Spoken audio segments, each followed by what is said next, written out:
Okay, I've repositioned the camera and turned the block a little bit so I could take the PTO parts off. Now, if you're not familiar with a wheel horse, if you've got like a Cub Cadet or Simplicity or even John Deere, I'm not sure what the setup is for those.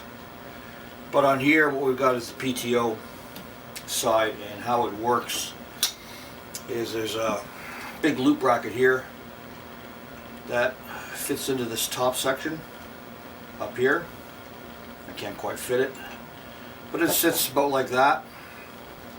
It has this, which is put on with a roll pin. As such, it sits in there, and it'll come up close against that, and it'll actually pivot as you draw the pieces, as you draw this arm back and forth. What's happening is when you draw this arm inward towards you through a rod connected here, coming back to the dashboard on the one side, it draws this in, okay? And that actually puts pressure over here on a friction disc, which is also part of the pulley, which drives the transmission and engages all your accessory or all your PTO equipment. It'll provide the drive for your mower. It'll provide the drive for a snowblower or for a tiller. I have a tiller and a snowblower, and I have my eye on a sickle to cut out the side of the mower. Guy wants too much for it right now, but I can wait. It would drive that. So it drives all your implements. Taking it apart, fairly straightforward. There's only one bolt up here and nut, which comes off. Again, I like the way everything comes off now. Pretty straightforward. Up here, go down there now. There's a little bushing that sits proud of this plate, which even when fully tightened allows it to pivot. There's that. Then this is the brake. So like I say, when you move the lever forward, it pulls up against this and stops this from spinning, so it stops your implement. Whether engaged or disengaged, it moves itself into a lock position, so it's not constantly drifting back and forth. So to get the pulley off, PTO drive pulley, it's just a matter of undoing these. These are carriage bolts, 1/4 inch. Can't see, I know, but there they are, 1/4 inch carriage bolts. 1 and 2. Of course, you can see I get a little bit overboard with painting, but you know, this engine is exposed on both sides of the wheel horse. Most wheel horses, all wheel horses, I think, are exposed. They're exposed on this side, the PTO, and the fan side where the flywheel is all exposed. So you can see all in and around the engine, which is kind of like why I painted it up a bit. Looks good. Anyway, so now what we can do is we can take this pulley off. And what it is, as you can see, there's needle bearings in there, which allow it to spin freely. This is the braking, or not the braking surface, this is the drive surface on this side here. And then there's a collar, which that rides on, and this will slide off. Nicely greased. Of course, it was ready to go. Okay, then I've got these, let's see, 7/16. They hold the friction disc on, and you can see the friction material around here. It's in pretty good shape, actually. There. There. Of course, I couldn't pre-loosen these for you, but we'll do them now. And they come out pretty easily. I don't have any washers on these. I didn't see it when it was assembled. Washers would bring it out beyond, quite a bit beyond the friction disc. There's a hollow inside, so there's no issue of it rubbing on these bolts here. And the last one.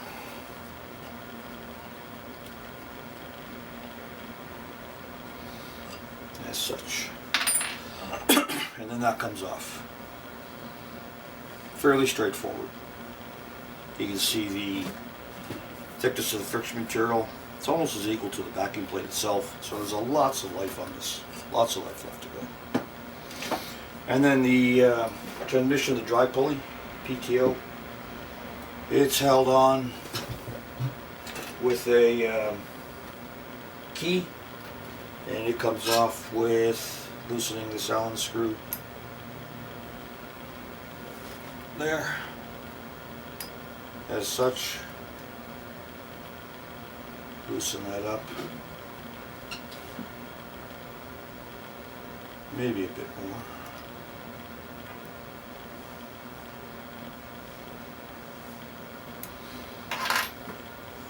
And we'll see if this, there we go, that came off pretty easy, like so. Drive pulley off. I know there's grease on the front here, but that's because of that big sleeve, but the inside, of course, is clean and dry all the time. And there's the key on this side.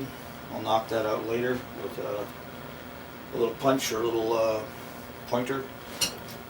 And I'll get rid of that. So that's that. We'll pivot it around a little bit, and you can see my pressure sensor for the oil. Now, might as well tell you what I did. So when I bought this brand new out of the box, there's a little stud, contact stud in the sensor that comes out here. It's about 3/16, not very big, but it is a carriage bolt. And what happens is it sits in a little square piece of plastic from the underside held up, and it's held up by a little tab. And that's it, just a tab.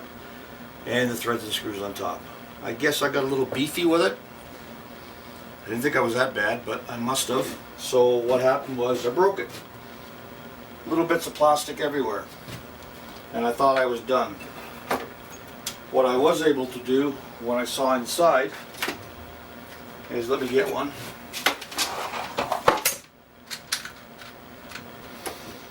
Turns out that little tab just inside the top would fit one of these perfectly. So what I did was I created a short piece of wire, put this on the end of it, made a disconnect for it, butt end disconnect, and I slid it over the tab, heat shrinked it, protected it all the way up to there, so I didn't have any possibilities of it shorting out or touching the ground.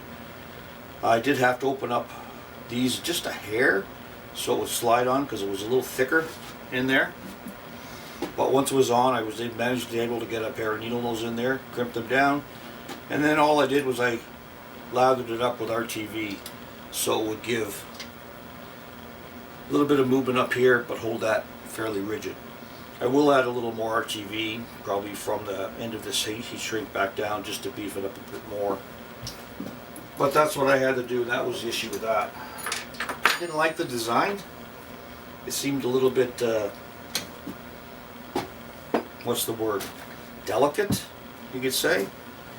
Considering that it would get moved around a fair bit at some point. But anyway, that's it. So we'll take that off. It's pipe thread, 1/8 inch pipe thread. Should peel it off. There we go. And that'll just come off.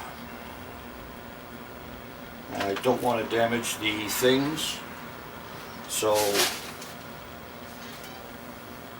like any of this when I split the engine in half, so I'll take it apart, or I'll just take it off now, and there we go. That's all it is. I had to use that adapter to fit it in to this as well. Simple as that.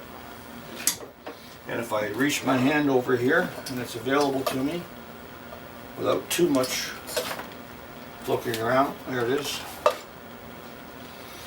There's the original pressure switch that went in there, just like that. Okay, so that's just a normally closed switch that activates with pressure. And I replaced it with the electric oil pressure gauge. Alright, let's move it around a little bit. Continue the disassembly. On this side, there's a valve breather that I pulled a tube out of. that goes into the underside of the air filter plate. So the nuts are nice and loose. It comes off. There's a washer, domed. I was looking up in the manual as well, and they do have, you can't buy it anymore, but they have a little sponge in there, just a little oil sponge that stops it from sucking just liquid oil up, I guess, during the pressure stroke. So I'm just going to cut a little piece of foam or sponge and put it in there. And that's that off. Gasket, like I say, you know, they're brand new. What can I say? Then off comes the not holding the second plate. Right there. Again, very easy to take off. Little brass spacer that holds it down, so when you clamp the top down, you get a good snug fit. And off comes the plate. And there's the little spring that doesn't let oil spit out everywhere. That's what they call the breather valve assembly. Right? So we'll spin it around again.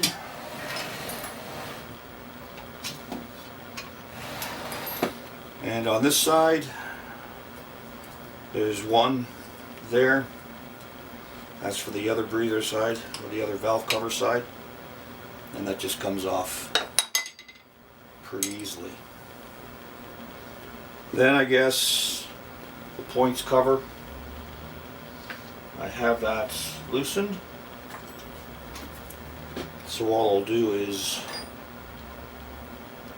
just unthread those screws. Like so. This one on this side, might not be able to see it, but it's the same as the one I took out. And that exposes my points. The one is